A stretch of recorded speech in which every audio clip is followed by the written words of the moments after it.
Hey everybody, it's Jason Lauren, head scout and owner of ScoutU here to talk about this week's recruiting tip. This week what we're going to talk about is replying to all correspondence that you get from college coaches. One of the big mistakes that athletes will do oftentimes with the recruiting process is they'll get emails or text messages, voicemails from college coaches, that don't interest them. And what do? They simply ignore those. That's a big mistake. I understand why kids do it, because they think, well, this coach, is showing interest in me. I'm not going to waste my time, replying to an email or a text message or a voicemail when I know this isn't a school I'd be interested in.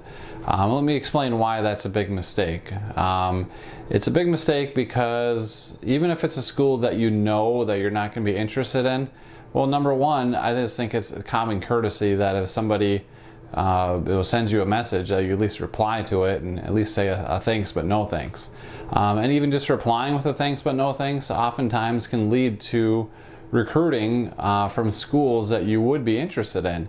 Because oftentimes college coaches know other college coaches. For example, I had one of my recent prospects got a text message from a college that he was not interested in. This particular athlete is interested in going to Division I, Division II, or NAI schools. He's getting interest at those levels. So the school that sent him a text message was not from one of those levels. Rather than just ignoring that text message, he replied to it and said, thanks for your interest, coach, but these are the levels that I'm looking to play at. And that college coach replied with a text message saying, hey, thanks for responding and letting me know.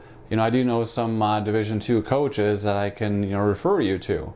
So that's just a great example that if that athlete just would have ignored that text message because it wasn't from a school that he was considering, he basically burned that bridge with that college, and he wouldn't have been able to get that referral to another college. So that should be always in the back of your mind, that if you get a correspondence from a college coach, even if it's not from a school you're interested in, just simply reply to it, because you never know if that coach knows another coach from a school that you would be interested in. So that's what I want to talk about this week in terms of replying to all the correspondence you get from college coaches, because it can lead to additional recruiting, again, even if it's from a school that you're not interested in. I hope that helps you out a little bit, and everybody enjoy the rest of their day. Thanks.